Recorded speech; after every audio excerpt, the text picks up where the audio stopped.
దేశవ్యాప్తంగా మళ్ళీ పెట్రోల్ ధరలు మాత్రము ఆకాశాన్ని అంటుతున్నాయని చెప్పుకోవచ్చు. ఎందుకంటే మళ్ళా పెట్రోల్ ధరలు పెరిగాయి. ఈ రోజు ఉదయం 6 గంటల నుంచి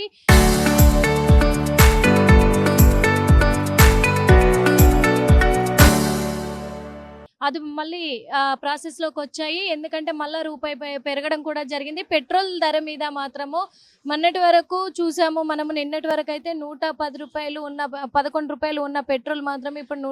112కు పెరిగింది. డీజిల్ ఏమో రూ.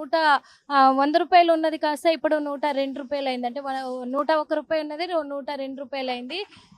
అంటే రూపాయి మళ్ళీ ఒక్కొక్క రూపాయి కూడా పెంచడం కూడా జరిగింది. ఓ పక్క నరేంద్ర మోడీ మాత్రము ప్రజలకందరికీ కూడా సూచిస్తూనే ఉన్నారు. మనం చూస్తున్నాము ధరలు అయితే పెరిగి కనిపిస్తూ ఉన్నాయి. ఇగో ఇక్కడ చూస్తూ ఉన్నాము 108 ఇక్కడ ధరలు కూడా కనిపిస్తూ ఉంటాయి మనకి. లీటర్ ధరలు కూడా అక్కడ కనిపిస్తాయి. ఇప్పుడు పడుతూ ఉంటారు కదా, చూద్దాము ఎంత పెరిగింది అనేది కూడా కనిపిస్తూ ఉంటుంది. నిన్న మొన్నటి వరకు ఒక రేట్లో ఉన్నప్పటికీ కూడా ఒక 2 రోజులకి అంటే వారం రోజుల్లోనే 3 సార్లు పెట్రోల్ ధర పెరగడం అనేది కూడా ప్రజల్ని చాలా ఇబ్బందులకు గురి చేస్తున్న విషయం అనే చెప్పుకోవచ్చు. ఓ పక్క చూసుకున్నట్లయితే మరి ఇంకో పక్క కూడా ఈ పెట్రోల్ ధరలు పెరగడం అనేది కూడా ఇంధనము అంటే ఇటు పెట్రోల్ కావచ్చు, డీజిల్ కావచ్చు అన్నీ కూడా మనకు షార్టేజ్లో ఉన్నాయి. కాబట్టి ఇరాన్ అటు అమెరికా యుద్ధ కారణంగా కూడా షార్టేజ్లో ఉండడం బట్టి కూడా ఈ ధరలు అనేటివి కూడా పెంచడం జరుగుతూ ఉంది. నరేంద్ర మోడీ గారు ప్రజలకు కూడా అవగాహన కలగడానికి ముందుగానే సూచిస్తూ ఉన్నారు.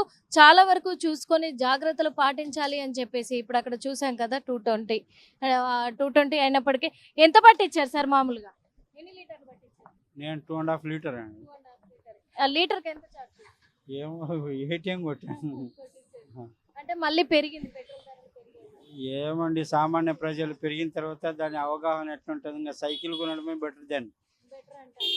ఎలక్ట్రికల్ వెహికల్స్ కూడా ఉన్నాయి. అలాగే ఎలక్ట్రికల్ వెహికల్స్ కూడా కొనే అవకాశాలు కల్పించాలి అని చెప్పేసి ప్రభుత్వం అయితే చెప్తూ ఉంది. ఒక విధంగా చూసుకున్నట్లయితే ఇక్కడ పెట్రోల్ ధరలు పెరగడమే కాకుండా డీజిల్ ధరలు పెరిగిపోయాయి. కాబట్టి ప్రజలంతా కూడా కొంచెం సామాన్య ప్రజలకైతే ఇబ్బందికరంగా ఉంటుంది. సైకిళ్ళు తొక్కుకోవాల్సిన పరిస్థితి అయితే ఏర్పడుతుంది. లేదు అంటే ఎలక్ట్రికల్ వెహికల్స్ కొనే పరిస్థితి అయితే ఏర్పడుతుంది అని చెప్పేసి కూడా చెప్తూ ఉన్నారు. అదేవిధంగా పెట్రోల్ ధరలు పెరగడం అనేది మాత్రము చాలా వరకు ఇబ్బందుల పాలే అవుతున్నారు ప్రజలు. మరోసారి లాక్డౌన్ అంటే ఈ రకమైన లాక్డౌన్ వర్క్ ఫ్రమ్ హోమ్ పెట్టే పరిస్థితులు ఏర్పడబోతున్నాయా, లాక్డౌన్ వచ్చే సిచ్యువేషన్లు మళ్ళీ ఏర్పడబోతున్నాయి అనేది కూడా తెలుస్తూ ఉంది. ఈ విధంగా ఉంటే మాత్రం ఉద్యోగాలు చేసుకునే వాళ్ళకు ఖచ్చితంగా కూడా ఇబ్బందుల పాలు అవుతారు అనేది అయితే తెలుస్తూ ఉంది. అదేవిధంగా కూడా ప్రజలు కొంచెము డీజిల్ కావచ్చు, పెట్రోల్ కావచ్చు, ఇటు గ్యాస్ కూడా కావచ్చు, ఇవన్నీ కూడా కొద్దిగా చూసుకొని వాడుకోవాలి. జాగ్రత్తగా కూడా పొదుపులో భాగంగానే తీసుకోవాలి అని చెప్పేసి కూడా చెప్తున్న విషయాలైతే గమనిస్తూ ఉన్నాము. అందుకు ముఖ్యంగా ప్రజలు కూడా ఖచ్చితంగా దీని పట్ల బాధ్యత వహించాల్సిన అవసరం ఎంతగానో వస్తూ ఉంది. ఇక్కడ ఆటో వాళ్ళు కూడా ఉన్నారు. ఒకసారి అయితే చూద్దాము. భయ్యా డీజిల్ ధర పెరిగింది, మళ్ళీ పెరిగింది ఈ రోజు కూడా. డీజిల్ ధర डीजल 500 के लिए। नहीं रेट ठीक है। 500 हाँ 500 का डीजल लिया। ఓకే ఓకే మనం చూస్తూ ఉన్నాం కదా, మొత్తానికి ఇక్కడ డీజిల్ రేట్లు కూడా 1 రూపీ పెరిగింది. కాబట్టి కొంచెం అయితే ప్రజలైతే ఎంత పెంచారు భయ్య? మామూలుగా ఎంత పెరిగింది? 97 పైసలు. 97 పైసలు పెరిగింది diesel rate. Petrol rate? Petrol rate గిట్లా 97 పైసలు పెంచారు. 97 పైసలు పెంచారు. డీజిల్ వచ్చి 99 పైసలు. ఇక మొన్న పెరిగింది, ఇప్పుడు పెరిగింది. అంటే ఇప్పుడు డీజిల్ 102 రూపాయలు ఉంది అనుకోవచ్చు. ఒక్క నిమిషం చెప్తా. డీజిల్ 100 రూపాయల 88 పైసలు ఉంది. ఇంతకుముందేమో 100 రూపాయల 99 రూపాయల 89 పైసలు ఉండే. ఇప్పుడు మళ్ళీ చేంజ్ అయిపోయింది. వారంలో 3 సార్లు పెరిగింది కదా. వారంలో 3 సార్లు. పబ్లిక్ ఏమన్నా అంటున్నారా ఇక్కడ పెట్రోల్ బంకులలో? ఇక రేట్ చేంజ్ అవుతుంది కదా, ఎందుకు ఇట్లా అవుతుంది ఏమన్నా ఏంది ఎఫెక్ట్ అంటే ఇక వాళ్ళకి ఇట్లా తెలుసు కదా, గవర్నమెంట్ అట్లా చేస్తుంది అని. మిషన్ లో ఒక్కసారి పెట్టి చూపించండి భయ్య, చూద్దాము. ఇది డీజిల్ది చూడండి, ఇక్కడ కనిపిస్తుంది డీజిల్ రేటు కూడా. ఇది పెట్రోల్ నార్మల్ పెట్రోల్ది 112 రూపాయల 74 పైసలు మనకు కనిపిస్తూ ఉంది. ముఖ్యంగా ఇక్కడ చూస్తున్నాము మరి ఇంత పెరగడం వల్ల కూడా ప్రజలకు సామాన్య ప్రజలకైతే ఇబ్బందే కలుగుతూ ఉంది. అదేవిధంగా సామాన్య ప్రజలు కూడా కొంచెము ఆవేదన వ్యక్తం చేస్తున్నారు. మేము జాబులు చేసుకొని ఆటోలు నడుపుకొని ఇలా బిజినెస్లు చేసుకునే వాళ్ళము ప్రాబ్లం అవుతుంది అని చెప్పేసి కూడా వాళ్ళు ఇబ్బందుల పాలైతే గురవుతూ ఉన్నారని చెప్పుకోవచ్చు. ముందు ముందు ఇలాగే ఉంటే చాలా కష్టం అవుతుంది. మళ్ళీ వర్క్ ఫ్రమ్ హోమ్లు పెట్టుకోవాల్సిన పరిస్థితి అయితే ఏర్పడబోతున్నాయా అనే విధంగా కూడా చర్చనీయాంశంగా మారింది దేశవ్యాప్తంగా, ముఖ్యంగా హైదరాబాద్ నగరంలో అని కూడా చెప్పుకోవచ్చు. హైదరాబాద్ నగరంలో అన్ని దేశస్తుల ప్రజలు కూడా ఇక్కడ బిజినెస్ వ్యాపారాలు చేసుకుంటూ ఉంటారు కాబట్టి వాళ్ళకు కొంచెం ప్రాబ్లం అవుతుంది. కానీ చూసి జాగ్రత్తగా వాడుకోవాల్సిన రోజులైతే వచ్చాయి అనే చెప్పుకోవచ్చు. మళ్ళీ ఆకాశాన్ని అంటుతూ ఉన్నాయి ధరలు, పెట్రోల్ ధరలు, ఇటు డీజిల్ ధరలు అయితే ప్రస్తుతం చూస్తూ ఉన్నాం కదా పెట్రోల్ బంకులోనే. మరి పెట్రోల్ బంకు నిర్వాహకులు కూడా చెప్పారు ఎంత పెరిగాయి అనేది. వారంలో 3 సార్లు పెరగడం అనేది ప్రజలకు చాలా ఇబ్బందిని కలిగిస్తున్న అంశాలను కూడా చెప్పుకోవచ్చు. కెమెరామెన్ వేణుతో నిర్మల, RTV. దేశవ్యాప్తంగా మళ్ళీ పెట్రోల్ ధరలు మాత్రము ఆకాశాన్ని అంటుతున్నాయని చెప్పుకోవచ్చు. ఎందుకంటే మళ్ళా పెట్రోల్ ధరలు పెరిగాయి. ఈ రోజు ఉదయం 6 గంటల నుంచి అది మళ్ళీ ప్రాసెస్లోకి వచ్చాయి. ఎందుకంటే మళ్ళా రూపాయి పెరగడం కూడా జరిగింది. పెట్రోల్ ధర మీద మాత్రము మొన్నటి వరకు చూసాము మనము. నిన్నటి వరకు అయితే 110 రూపాయలు ఉన్న 11 రూపాయలు ఉన్న పెట్రోల్ మాత్రం ఇప్పుడు 112 రూపాయలకు పెరిగింది.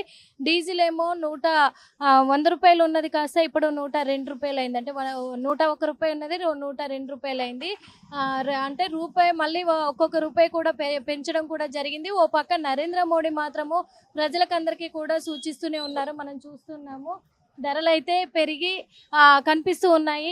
ఇక్కడ చూస్తూ ఉన్నాము 108 ఇక్కడ ధరలు కూడా కనిపిస్తూ ఉంటాయి మనకి. లీటర్ ధరలు కూడా అక్కడ కనిపిస్తాయి. ఇప్పుడు పడుతూ ఉంటారు కదా, చూద్దాము ఎంత పెరిగింది అనేది కూడా కనిపిస్తూ ఉంటుంది. నిన్న మొన్నటి వరకు ఒక రేట్లో ఉన్నప్పటికీ కూడా ఒక 2 రోజులకి అంటే వారం రోజుల్లోనే 3 సార్లు పెట్రోల్ ధర పెరగడం అనేది కూడా ప్రజల్ని చాలా ఇబ్బందులకు గురి చేస్తున్న విషయం అనే చెప్పుకోవచ్చు. ఓ పక్క చూసుకున్నట్లయితే మరి ఇంకో పక్క కూడా ఈ పెట్రోల్ ధరలు పెరగడం అనేది కూడా ఇంధనము అంటే ఇటు పెట్రోల్ కావచ్చు, డీజిల్ కావచ్చు అన్నీ కూడా మనకు షార్టేజ్లో ఉన్నాయి కాబట్టి ఇరాన్ అటు అమెరికా యుద్ధ కారణంగా కూడా షార్టేజ్లో ఉండడం బట్టి కూడా ఈ ధరలు అనేటివి కూడా పెంచడం జరుగుతూ ఉంది. నరేంద్ర మోడీ గారు ప్రజలకు కూడా అవగాహన కలగడానికి ముందుగానే సూచిస్తూ ఉన్నారు. చాలా వరకు చూసుకొని జాగ్రత్తలు పాటించాలి అని చెప్పేసి. ఇప్పుడు అక్కడ చూసాం కదా 220 అయినప్పటికీ ఎంత పట్టించారు సార్ మామూలుగా? ఎన్ని లీటర్లు పట్టించారు? నేను 2.5 లీటర్ అండి. లీటర్కి ఎంత చార్జ్? ఏమో ATM కొట్టాను. అంటే మళ్ళీ పెరిగింది పెట్రోల్ ధర. ఏమండి సామాన్య ప్రజలు పెరిగిన తర్వాత దాని అవగాహన ఎట్లుంటుంది? ఇంకా సైకిల్ కొనడమే బెటర్ దాన్ని. ఎలక్ట్రికల్ వెహికల్స్ కూడా ఉన్నాయి. అలాగే ఎలక్ట్రికల్ వెహికల్స్ కూడా కొనే అవకాశాలు కల్పించాలి అని చెప్పేసి ప్రభుత్వం అయితే చెప్తూ ఉంది. ఒక విధంగా చూసుకున్నట్లయితే ఇక్కడ పెట్రోల్ ధరలు పెరగడమే కాకుండా డీజిల్ ధరలు పెరిగిపోయాయి కాబట్టి ప్రజలంతా కూడా కొంచెం సామాన్య ప్రజలకైతే ఇబ్బందికరంగా ఉంటుంది. సైకిళ్ళు తొక్కుకోవాల్సిన పరిస్థితి అయితే ఏర్పడుతుంది. లేదు అంటే ఎలక్ట్రికల్ వెహికల్స్ కొనే పరిస్థితి అయితే ఏర్పడుతుంది అని చెప్పేసి కూడా చెప్తూ ఉన్నారు. అదేవిధంగా పెట్రోల్ ధరలు పెరగడం అనేది మాత్రము చాలా వరకు ఇబ్బందుల పాలే అవుతున్నారు ప్రజలు. మరోసారి లాక్డౌన్ అంటే ఈ రకమైన లాక్డౌన్ వర్క్ ఫ్రమ్ హోమ్ పెట్టే పరిస్థితులు ఏర్పడబోతున్నాయా, లాక్డౌన్ వచ్చే సిచ్యువేషన్లు మళ్ళీ ఏర్పడబోతున్నాయా అనేది కూడా తెలుస్తూ ఉంది. ఈ విధంగా ఉంటే మాత్రం ఉద్యోగాలు చేసుకునే వాళ్ళకు ఖచ్చితంగా కూడా ఇబ్బందుల పాలు అవుతారు అనేది అయితే తెలుస్తూ ఉంది. అదే విధంగా కూడా ప్రజలు కొంచెము డీజిల్ కావచ్చు, పెట్రోల్ కావచ్చు, ఇటు గ్యాస్ కూడా కావచ్చు, ఇవన్నీ కూడా కొద్దిగా చూసుకొని వాడుకోవాలి, జాగ్రత్తగా కూడా పొదుపులో భాగంగానే తీసుకోవాలి అని చెప్పేసి కూడా చెప్తున్న విషయాలైతే గమనిస్తూ ఉన్నాము. అందుకు ముఖ్యంగా ప్రజలు కూడా ఖచ్చితంగా దీని పట్ల బాధ్యత వహించాల్సిన అవసరం ఎంతగానో వస్తూ ఉంది. ఇక్కడ ఆటో వాళ్ళు కూడా ఉన్నారు. ఒకసారి అయితే చూద్దాము. భయ్యా డీజిల్ ధర పెరిగింది, మళ్ళీ పెరిగింది ఈ రోజు కూడా. డీజిల్ ధర डीजल 500 के लिए। नहीं रेट ठीक है 500। हाँ 500 का डीजल लिया।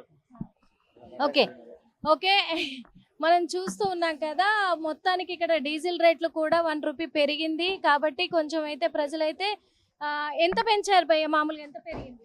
97 పైసలు. 97 పైసలు పెరిగింది పెట్రోల్ రేటు. పెట్రోల్ రేట్ ఇట్లా 97 పైసలు పెంచారు. 97 పైసలు పెంచి డీజిల్ వచ్చి 99 పైసలు. ఇక మొన్న పెరిగింది, ఇప్పుడు పెరిగింది. అంటే ఇప్పుడు డీజిల్ 102 రూపాయలు ఉందనుకోవచ్చు. ఒక్క నిమిషం చెప్తా. డీజిల్ 100 రూపాయల 88 పైసలు ఉంది. ఉమ్, ఇంతకుముందేమో 100 రూపాయల 99 రూపాయల 89 పైసలు ఉండే. ఉమ్, ఇప్పుడు మళ్ళీ చేంజ్ అయిపోయింది. చేంజ్ అయిపోయింది. ఆ, వారంలో 3 సార్లు పెరిగింది కదా ఆ, డీజిల్ ధర. వారంలో 3 సార్లు పెంచారు. ఏమంటున్నారు పబ్లిక్, ఏమన్నా అంటున్నారా ఇక్కడ పెట్రోల్ బంకులలో? ఇక రేట్ చేంజ్ అవుతుంది కదా, ఎందుకు ఇట్లా అవుతుంది, ఏమైనా ఏంది ఎఫెక్ట్ అంటే ఇక వాళ్ళకి ఇట్లా తెలుసు కదా, గవర్నమెంట్ అట్లా చేస్తుందని. మిషన్ లో ఒక్కసారి పెట్టి చూపించండి భయ్యా మొత్తం. చూద్దాము. ఇది డీజిల్ది చూడండి, ఇక్కడ కనిపిస్తుంది డీజిల్ రేటు కూడా. ఉమ్. ఇది పెట్రోల్ నార్మల్ పెట్రోల్ది 112 రూపాయల 74 పైసలు మనకు కనిపిస్తూ ఉంది. ముఖ్యంగా ఇక్కడ చూస్తున్నాము. మరి ఇంత పెరగడం వల్ల కూడా ప్రజలకు, సామాన్య ప్రజలకైతే ఇబ్బందే కలుగుతూ ఉంది. అదేవిధంగా సామాన్య ప్రజలు కూడా కొంచెము ఆవేదన వ్యక్తం చేస్తున్నారు. మేము జాబులు చేసుకొని ఆటోలు నడుపుకొని ఇలా బిజినెస్లు చేసుకునే వాళ్ళము, ప్రాబ్లం అవుతుంది అని చెప్పేసి కూడా వాళ్ళు ఇబ్బందుల పాలైతే గురవుతూ ఉన్నారని చెప్పుకోవచ్చు. ముందు ఇలాగే ఉంటే చాలా కష్టం అవుతుంది. మళ్ళీ వర్క్ ఫ్రమ్ హోములు పెట్టుకోవాల్సిన పరిస్థితి అయితే ఏర్పడబోతున్నాయా అనే విధంగా కూడా చర్చనీయాంశంగా మారింది దేశవ్యాప్తంగా, ముఖ్యంగా హైదరాబాద్ నగరంలో అని కూడా చెప్పుకోవచ్చు. హైదరాబాద్ నగరంలో అన్ని దేశస్తుల ప్రజలు కూడా ఇక్కడ బిజినెస్ వ్యాపారాలు చేసుకుంటూ ఉంటారు కాబట్టి వాళ్ళకు కొంచెం ప్రాబ్లం అవుతుంది. కానీ చూసి జాగ్రత్తగా వాడుకోవాల్సిన రోజులైతే వచ్చాయి అనే చెప్పుకోవచ్చు. మళ్ళీ ఆకాశాన్ని అంటుతూ ఉన్నాయి ధరలు, పెట్రోల్ ధరలు, ఇటు డీజిల్ ధరలు అయితే ప్రస్తుతం చూస్తూ ఉన్నాం కదా పెట్రోల్ బంకులోనే. మరి పెట్రోల్ బంకు నిర్వాహకులు కూడా చెప్పారు ఎంత పెరిగాయి అనేది. వారంలో 3 సార్లు పెరగడం అనేది ప్రజలకు చాలా ఇబ్బందిని కలిగిస్తున్న అంశాలను కూడా చెప్పుకోవచ్చు. కెమెరామెన్ వేణుతో నిర్మల, RTV.